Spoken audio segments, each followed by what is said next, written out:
ಮಹಿಳೆಯರಿಗೂ ಹಾಗೂ ಗಂಡಸರಿಗೆ ಎಲ್ಲರಿಗೂ ಸೇರಿಸಿ ನಮಸ್ಕಾರ. ನಮಸ್ಕಾರ ಸರ್ ನಿಮಗೂ. ನಾನು ಶೇಕ್ ಅಪ್ರೋಚ್ ತಗೊಂಡು ಈಗಾಗಲೇ ಹೆಸರು ಸರ್ 6 ತಿಂಗಳಾಗಿದೆ. ನಾಗೇಶ್ ಅಂತ. ವೆಯ್ಟು ಎಲ್ಲ ಕರೆಕ್ಟಾಗಿದೆ. ಒಂದು 5 kg ಮಾತ್ರನೇ ಜಾಸ್ತಿ ಇದ್ದೀನಿ. ಆದರೆ ನಾನು ಇಲ್ಲಿ ಬಂದಿದ್ದ ಉದ್ದೇಶ ಆರೋಗ್ಯ ಪಡ್ಕೊಬೇಕು ಅಂತ. ನನ್ನಲ್ಲಿ ಆರೋಗ್ಯ ಬಹಳ ಹದಗೆಟ್ಟಿತ್ತು. ಕಾರಣ ಯಾವುದೇ ಪದಾರ್ಥ ನಂಗೆ ಜೀರ್ಣ ಆಗ್ತಾ ಇರಲಿಲ್ಲ. ಏನೇ ತಿನ್ನಲಿ ಅದಕ್ಕೊಂದು ಸಾರ್ಡೇನ್ ಮಾತ್ರೆ ಹಾಕ್ಕೊಳ್ಬೇಕಾಗಿತ್ತು. ಇವತ್ತು ನಾವು ಒಂದು ಅಪ್ರೋಚ್ ಏನು ಕುಡಿತೀವಿ ಬೆಳಗ್ಗೆ 2 ಗ್ಲಾಸು, ಅದು ನಮಗೆ ಗ್ಯಾಸ್ ಬರ್ತದೆ. ಅಂದರೆ ಅಂತ ಬರ್ತದಲ್ಲ, ಆ ಗ್ಯಾಸ್ ಬರಬೇಕಾದ್ರೆ ಒಂದು ಸಾರ್ಡೇನ್ ತಿನ್ನಬೇಕಾಗಿತ್ತು. ಅದಾದ ನಂತರ ನನಗೆ ಚಪಾತಿ ಆಗಲಿ 1 ಅಥವಾ 2 ಇಷ್ಟೇ, ಅಷ್ಟು ತಿಂದ್ರೇನು ಮತ್ತೆ ಒಂದು ಬಕೆಟ್ ಬಿಸಿನೀರು ಕುಡಿಬೇಕಾಗಿತ್ತು. ನಂತರ ಇನ್ನೇನು ಸೊಪ್ಪು ಡಾಕ್ಟ್ರುಗಳು ಹೇಳ್ತಾ ಇದ್ರು, ನೀವು ಸೊಪ್ಪು ತಿನ್ಬೇಕಪ್ಪ, ಕಣ್ಣು ಒಳ್ಳೆಯದು ಮತ್ತು ಆರೋಗ್ಯ ಒಳ್ಳೆಯದು ಅಂತ. ಅದು ತಿಂದ್ರೇ ಜೀರ್ಣ ಆಗ್ತಾರೆ. ಅದು ಹೆಂಗೆ ಸೊಪ್ಪು ತಿಂತೀವಿ ಮತ್ತೆ ಹಂಗೆ ವಾಪಸ್ ಬರ್ತಾ ಇತ್ತು. ಡೈಲಿ ಬೆಳಗ್ಗೆ ತಿಂದಾದರೆ ರಾತ್ರಿ 7-8 ಗಂಟೆಗೆ ಸ್ಟಾರ್ಟ್ ಆಗ್ತದೆ ನಮ್ಮ ತಲೆನೋವು. ಮಾರನೇ ದಿವಸ ಸಂಜೆ 7 ಗಂಟೆ ತನಕ. ನನ್ನ ಅಕ್ಕಪಕ್ಕ ಮನೆ ಇದ್ದವರೆಲ್ಲ ಏನಂದ್ರೆ, ನನ್ನ ಮಗ ಕುಡ್ಬಿಟ್ಟು ಬಂದು ಚಂದ ತಿಂತಾನೆ, ಬೆಳಗ್ಗಿಂದ ಸಾಯಂಕಾಲ ಗಂಟೆ ಸಾಯ್ತಾನೆ, ರಾತ್ರಿ 11 ಗಂಟೆಗೆ ಸ್ಟಾರ್ಟ್ ಮಾಡ್ತಾನೆ ವಾ ಅನ್ನೋಕ್ಕೆ. ನಾವು ನೆಮ್ಮದಿಯಾಗಿ ನಿದ್ದೆ ಮಾಡೋಕ್ಕಿಲ್ಲಲ್ಲಪ್ಪ, ಯಾಕೆ ತಿನ್ನಬೇಕು ಅಂತ ನನ್ನ ಹೆಂಗಸ್ರ ಹತ್ರನೂ ಪಕ್ಕದ ಮನೆಯವ್ರು ಹೇಳೋದು ಎಷ್ಟೋ ಸರಿ. ಯಾಕಮ್ಮ ನಿಮ್ಮ ಯಜಮಾನ ಹಂಗೆ ಕುಡಿತಾನೆ ಅಂತ. ನನ್ನ ಹತ್ರ ಏನಪ್ಪ ಬ್ರ್ಯಾಂಡನ್ನ ಚೇಂಜ್ ಮಾಡಬಾರ್ದ, ಹೋಗ್ಲಿ ಆ ವಾಮಿಟ್ ಬರೋ ಬ್ರ್ಯಾಂಡ್ ಯಾಕೆ ಕುಡಿತೀಯ, ಆ ವಾಸನೆ ಬರೋದು ಅಂತ. ಆದರೂ ನನ್ನ ಪರಿಸ್ಥಿತಿ ನನಗೆ ಗೊತ್ತು, ಅವ್ರಿಗೆ ಗೊತ್ತಿರಲಿಲ್ಲ. ಅದಾದ ನಂತರ ನನಗೆ ನನ್ನ ಸ್ನೇಹಿತ ಕಿರಣ್ ಬಂದಿಲ್ಲ, ಅವರು ಸೂಪರ್ವೈಸರ್ ಲೆವೆಲಾಗಿದ್ದಾರೆ. ಒಂದೇ ಒಂದು ದಿವಸ ಅಪ್ರೋಚ್ ಕೊಟ್ಟರು, ತಗೊಳಪ್ಪ ಅಪ್ರೋಚ್ ತಗೋಣ ಅಂತ. ಬೇಡಪ್ಪ, ಅದರಲ್ಲೆಲ್ಲ ನಂಬಿಕೆ ಇಲ್ಲ ನನಗೆ, ಸುಮ್ಮನೆ ಏನಕ್ಕೆ ಇಲ್ಲ, ಒಂದು ದಿನ ತಗೊಳ್ಳೋಣ, ನೀನು ದುಡ್ಡೇನು ಕೊಡಬೇಡ, ಹೋಗಿ ಫ್ರೀಯಾಗಿ ತಗೊಳ್ಳೋಣ ಅಂತ ಹೇಳ್ದ. ಸರಿಯಪ್ಪ, ನೀನು ಬಲಂತಕ್ಕೋಸ್ಕರ ತಗೊಂತೀನಿ, ಆಯಿತು ಕೊಡಪ್ಪ ಅಂತ ಹೇಳಿದೆ. ಅದು 700 ಚಿಲ್ಲರೆ ಏನೋ ಇತ್ತು. ಬಾಕ್ಸ್ ಮೇಲೆ ನೋಡಿದೆ, ತಗೊಂಡೆ. ಒಂದು ದಿವಸ 2 ದಿವಸ ಕುಡಿದೆ. ಆದರೆ ಅದೇ ಗ್ಯಾಸ್ ಏನದು ಆರಾಮ್ಗೆ ಒಂದೊಂದು ಗುಡುಕ್ಕೂ ಒಂದೊಂದು ಸರಿ ಬರೋಕ್ಕೆ ಸ್ಟಾರ್ಟ್ ಆಯಿತು. ಅದೇ ಏನಪ್ಪ ಇದು, ನಾನು ತಗೊಳ್ತಾಯಿದ್ದೆ ಲಿಮೆನು, ಏನು ಹಿಂಗೆ ಒಂದೇ ಸರಿ. ಈಗ ಟ್ಯಾಬ್ಲೆಟ್ ತಗೊಂಡ್ರೆ ಬರ್ತಾ ಇರಲಿಲ್ಲ, ಅದು ಟ್ಯಾಬ್ಲೆಟ್ ತಗೊಂಡ್ರೆ 1-2 ಬರೋದು, ನಂತರ ಸ್ಟಾಪ್ ಆಗ್ಬಿಡೋದು. ಇದರಲ್ಲಿ ಏನಪ್ಪ ಪ್ರತಿ ಒಂದು ಗುಡುಕ್ಕೂ ಬರ್ತಾಯಿತ್ತಲ್ಲ ಅನ್ನೋದು ಗೊತ್ತಾಯಿತು. ಸರಿ, ಹಾಗೆ ಒಂದು ತಿಂಗಳ ಕಂಟಿನ್ಯೂ ಮಾಡಿದೆ. ಬರೀ ಅಫ್ರೆಶ್, ಶೇಕ್ ಏನೂ ತಗೊಳ್ಳಿಲ್ಲ, ಬರೀ ಅಫ್ರೆಶ್ ಅದು ಮಾತ್ರ ತಗೊಂಡೆ. ತಗೊಂಡ ಏನಾಯಿತು, ಒಂದು ತಿಂಗಳಾಯಿತು. ಮೇ 1ನೇ ತಾರೀಕು ಬಂತು. ಮೇ 1ನೇ ತಾರೀಕು ಬಂದರೆ ಆಗಲೂ ಅವನು ನನ್ನನ್ನು ಕರೆದ ಕ್ಲಬ್ಗೆ, ಪಾಪ ಕ್ಲಬ್ಗೆ. ಕಮ್ಮನಲ್ಲಿ ಗಂಟೆ ಅಷ್ಟು ದೂರ ಬರ್ಬೇಕಲ್ಲಪ್ಪ ನಾನು ಕುಟ್ಬಿಟ್ಟು ಬರೋಕ್ಕೆ, ಮನೆಗೆ ಕೊಡೋ ಹೋಗ್ಲಿ. ಇಲ್ಲ, ನಾವು ಒಂದು ಸರಿ ಬಾ, ನೀನು ಬಾಡಿ ಚೆಕ್ ಮಾಡ್ತಾರೆ, ಬಾಡಿ ಫಾರ್ಮ್ ಮಾಡ್ತಾರೆ. ಬಾಡಿ ಚೆಕ್ ಮಾಡ್ತಾರೆ. ನಾನು ಈ ಬಾಡಿಯಲ್ಲಿ ಏನಪ್ಪ ಇದೆ, ಹೊಡೆದು ಬಿಸಿನೀರು ಇದು ಕುಡಿದು ನನಗೆ ವಾಮಿಟ್ ಆಗಿ ಬಾಡಿ ಎಲ್ಲ ಹೋಗಿದೆ. ಅದಾದ ನಂತರ ಭಾಳ ನನಗೆ ಶುಗರ್ ಇತ್ತು. ಶುಗರ್ ಎಷ್ಟಿತ್ತು ಅಂದರೆ 450, 500 ಇದು ಗಂಟೆ ಮುಟ್ಟೋದು. ಲಾಸ್ಟ್ ಏನಂದ್ರೆ ಇಂಜೆಕ್ಷನ್ ಹಾಕ್ಸ್ಕೊಬೇಕು ಅಂತ ಹೇಳ್ತಾರಲ್ಲ, ಆ ಲೆವೆಲ್ ಬಂದುಬಿಟ್ಟಿತ್ತು. BP 220, 230, 180 ಇಷ್ಟರಲ್ಲಿತ್ತು. ನಾನು BP ಬಂದರೆ ಗೊತ್ತಲ್ವಾ, ಯಾರನ್ನೂ ಕೇರ್ ಮಾಡ್ತಾ ಇರಲಿಲ್ಲ. ನನ್ನ ಹೆಂಡತಿನೂ ಅಷ್ಟೇ, ನನ್ನ ಮಕ್ಕಳು ಅಷ್ಟೇ, ನನ್ನ ಹತ್ರ ಎದುರು ನಿಂತ್ಕೊಳ್ಳೋಕ್ಕೂ ಭಯ ಬೀಳೋರು. ಈ BP ತಗೊಂಡು ಬಂದುಬಿಟ್ರೆ ಜೊತೆಲಿ ಶುಗರ್ ರೇಸ್ ಆಗೋದು, ರೇಸ್ ಆಯ್ತಾರೆ, ತಲೆನೋವು ಬರೋದು.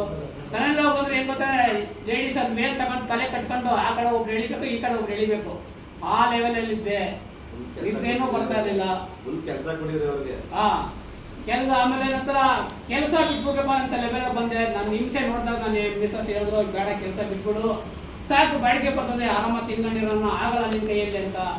ಅಲ್ಲಿ ಕೆಲಸದಲ್ಲೇ ಹೇಳ್ಬಿಟ್ರು, ನಿನ್ನ ಕೈಯಲ್ಲಿ ಆಗಲ್ಲಪ್ಪ, ಕೆಲಸ ಬಿಟ್ಬಿಡು, ಹೋಗ್ಲಿ, ಯಾರೋ ನನ್ನ ಮಗನ ಯಾರನ್ನ ಸೇರಿಸು ಅಂತಂದ್ರು. ಇವಾಗಲೇ ಬಿಟ್ಬಿಟ್ಟು ಇನ್ನು 5 ವರ್ಷ ಸರ್ವಿಸ್ ಐತಲ್ಲ, ಅದರ ಲೆವೆಲ್ ಆಗಿದೆ. ಹೊತ್ನಾಗ ನನಗೆ ಪರಿಚಯ ಮಾಡಿದ್ರು ಈ ಒಂದು ಫುಡ್ನ. ಆ ಫುಡ್ ತಗೊಂಡ ತಕ್ಷಣ 1 ತಿಂಗಳು ಆದಮೇಲೆ ಮತ್ತೆ ನಾನು ಹಳೇ ಮನುಷ್ಯನಾಗಿ ಬದಲಾವಣೆ ಆದೆ. ಶುಗರು ನಾರ್ಮಲ್ಗೆ ಬಂತು. ನನ್ನ ಹೆಂಡತಿ, ನನ್ನ ಮಕ್ಕಳು ನನ್ನ ಹತ್ರ ಮಾತಾಡೋ ಲೆವೆಲ್ ಬಂದರು ಖುಷಿಯಾಗಿ. ನಾನು ಬಂತು ಕೇವಲ ಒಂದು 5 ದಿವಸಕ್ಕೆ ನಮ್ಮ ಮಿಸ್ಸಸ್ ಹೇಳೋದು, ನಾನು ತಗೊಂತೀನಿ, ನನಗೂ ನಿಶಕ್ತಿ. ಆಯಮ್ಮ ಯಾನ್ ಕೆಲಸನೂ ಮಾಡ್ತಾ ಇರಲಿಲ್ಲ. ಮುಂಚೆ ಎಲ್ಲ ಕೆಲಸ ಮಾಡೋರು. ಅದು ಆಪ್ರೇಷನ್ 5 ಆಪ್ರೇಷನ್ ಆದಮೇಲೆ ಯಾವುದೇ ಕೆಲಸ ಮಾಡೋಕ್ಕಾಗ್ತಾ ಇರಲಿಲ್ಲ. ಆಯಮ್ಮನ ಕಥೆನೂ ಮುಗಿದೋಯ್ತು, ನನ್ನ ಜೀವನನೂ ಮುಗಿದೋಯ್ತು. ಇನ್ನು ಇಬ್ಬರೂ ಆಸ್ತಿ ಹಿಡಿಬೇಕಾದ ಪರಿಸ್ಥಿತಿ ಬಂದಾಗ ಆಯಮ್ಮನ ಹೇಳಿದ್ರು, ನೀನು ತಗೋ ಅಂತ ಹೇಳಿದೆ. ನಂತರ 5 ದಿವಸ ಆದಮೇಲೆ ಆಯಮ್ಮನ ಪರಿಚಯ ಮಾಡಿಸಿದೆ. ಆಯಮ್ಮ 100 kg ಇದ್ರು.